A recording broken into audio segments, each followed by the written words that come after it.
E se eu te dissesse que a série Stranger Things foi inspirada em um caso da vida real, você acreditaria? O que muitas pessoas não sabem é que a série Stranger Things tem um pezinho na realidade. Stranger Things, com essa última temporada, só faz as pessoas lembrarem dessa real história. Mas você que não sabe o que é Stranger Things e tá perdido e caiu aqui de paraquedas, eu vou te dar uma breve explicação do que é a série Stranger Things.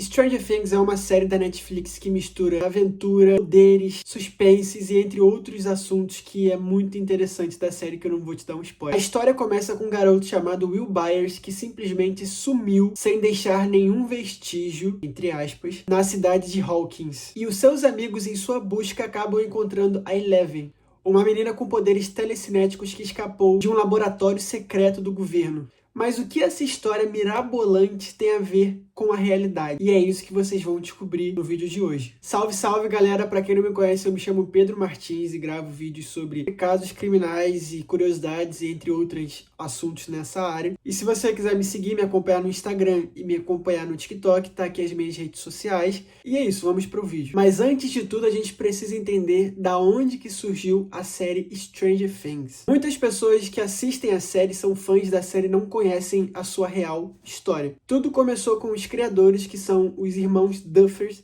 que se basearam no projeto MK Ultra dos Estados Unidos, que de fato foi um projeto conduzido pela CIA por volta dos anos de 1953 e 1973. E o que muitas pessoas não sabem também é que o nome piloto da série não é Stranger Things, e sim Montauk, que é justamente o nome do projeto do governo americano. Tá, agora que vocês sabem o que é a série, a sua real procedência e quem criou a série, vamos entender agora o que é o Montauk Project.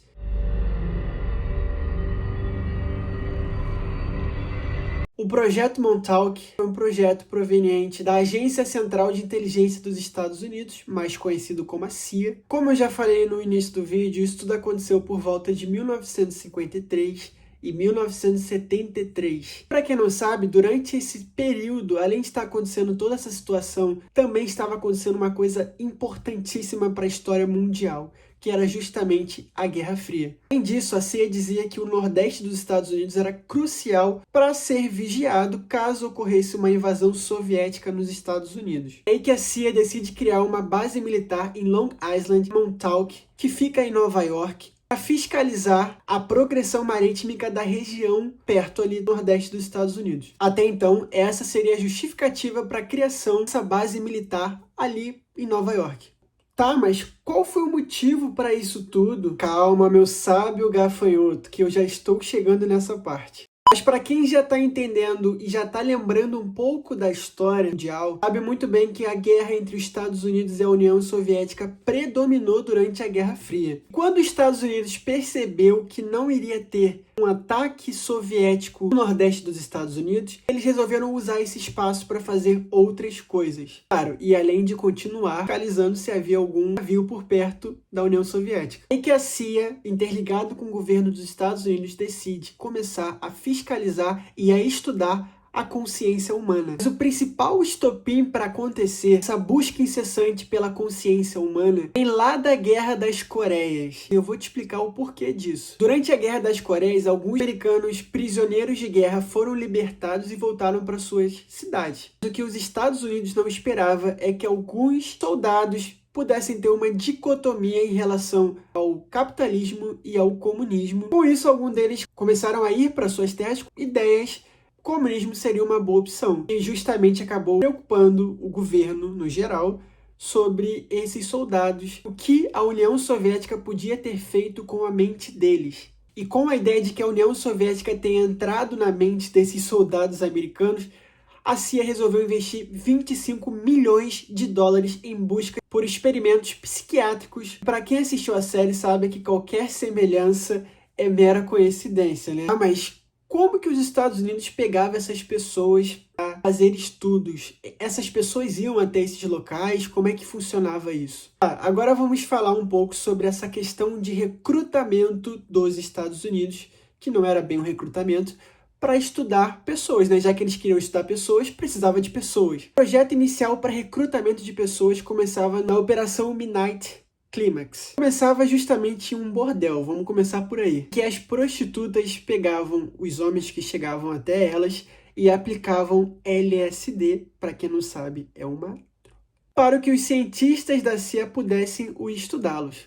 E essa primeira operação era justamente descobrir o que ninguém sabia até então, que era a famosa brisa que dá as drogas no geral. Porém, essa foi só a primeira de várias operações, como eu falei para vocês. Mas a principal foi um experimento que aconteceu no Allen Memorial Institute, em Montreal, que é um hospital psiquiátrico localizado no Canadá. Esse hospital estava nas mãos do psiquiatra Donald Ewan Cameron. Eu não sei nem pronunciar o sobrenome dele. E uma curiosidade, ele era um dos psiquiatras mais destacados do mundo. Inclusive, uma das pessoas que foi literalmente destruídas por esse projeto disse que aconteceram coisas terríveis e até que vissem à luz os documentos do MKUltra que foi divulgado na época. Disso, ele também disse que quando a família dele buscou ele nesse hospital psiquiátrico, ele estava parecendo um zumbi. Nem sabia reconhecer quem eles eram. Para vocês terem noção de como estava tão entrosado esse doutor com a CIA nos Estados Unidos, que esse doutor, durante janeiro de 1957 e setembro de 1960, ele recebeu $60 mil, que é o equivalente a $600 mil nos dias atuais. O bagulho é sinistro, sinistríssimo, e envolve dinheiro demais, que é o que basicamente os Estados Unidos sempre teve em mãos, né? Pra ser honesto. E esse doutor ficou muito conhecido mundialmente justamente pelo seu jeito de se reinventar no seu trabalho. Ele sempre buscava por mais e mais e mais e mais pesquisas científicas sobre a mente humana. Inclusive, na grande escala do hospital psiquiátrico, pacientes que chegavam com problemas menores na escala, como depressão e ansiedade, eles colocavam em um dormitório e eram postos em coma durante dias ou até mesmo meses, onde ele testava a terapia eletroconvulsiva nas pessoas com potência de 30 a 40 vezes acima do normal. E além de vários distúrbios que acontecia de sequelas dessas pessoas, além de ter uma amnésia permanente, alguns pacientes voltavam como se fossem crianças, literalmente crianças que não sabiam nada, não sabiam ler, não sabiam escrever, não sabiam conversar e tratava-se e se comportava como uma criança. E todos esses pacientes que foram submetidos a esses experimentos passaram por sequelas durante a vida inteira. E o MKUltra Project acabou perdendo força em 1963 e de fato foi interrompido em 1975. E esse projeto ser interrompido foi graças a um jornalista que obrigou a CIA a expor todo o projeto MKUltra para a população. Mas agora voltando para o pensamento da série e o pensamento do projeto MKUltra. Uma das alegações era que esse projeto era um experimento de controle mental e telepatia, além de aberturas temporais e espaços para outras dimensões paralelas, e até mesmo tentativa de contato com extraterrestre. E muito dessa história está muito interligado com o projeto Filadélfia. Posso até trazer um vídeo para vocês aqui no meu perfil, caso vocês se interessem, deixe aqui nos comentários. E é muito similar ao projeto Montauk, porque envolve também questões de dimensões paralelas. E claro, de acordo com as suposições, inclusive existem vários experimentos que eles fizeram, que eu também posso trazer um vídeo à parte para explicar para vocês, mas o que mais se destacou foi de duas pessoas que deram seus relatos. E todos esses relatos tinham algo em comum, que era justamente crianças, principalmente homens, que eram órfãos e eram considerados descartáveis pela sociedade e que ninguém iria procurá-los. E segundo duas pessoas, que é o Nichols e Duncan, eles relataram que o projeto só finalizou graças a uma rebelião que alguns deles fizeram no local. Tá, mas agora que vocês basicamente sabem toda a história, vamos agora entender um pouco da onde que surgiu o famoso Demogorgon Vecna. Vou te explicar agora. Essa pessoa com um relato escrito com o nome Duncan relatou que durante o programa de contingência foi ativado por alguém que se aproximava dele enquanto ele estava na cadeira, uma cadeira específica que era justamente como é mostrado na série. Ele então ouviu uma voz sussurrar: "A hora é agora." E nesse momento ele sentiu um monstro em seu subconsciente. E aí que vem várias teorias sobre esse monstro, sobre portais e dimensões paralelas que vem. Mas uma coisa é indiscutível e que realmente aconteceu, é que nessa proximidade de Long Island, onde foi construído essa base militar e também da CIA, foi encontrado um animal morto, um animal completamente desconhecido até então, e foi achado por moradores locais e a vizinhança nas areias da praia. E aí então que resolveram fazer uma autópsia nesse animal. Só que aí horas depois não estava mais lá o animal e sumiu completamente. Bom, a história basicamente tem várias subvertentes dessa história, mas que de fato aconteceu um projeto do governo para fiscalizar a mente humana, de fato aconteceu. Inclusive já foi até divulgado pela CIA. Eu posso deixar links aqui para vocês desse projeto, porque é meio que ela foi obrigada a divulgar à população sobre os projetos feitos há alguns anos atrás. Como eu falei, de fato aconteceu esses experimentos profundos em mentes humanas.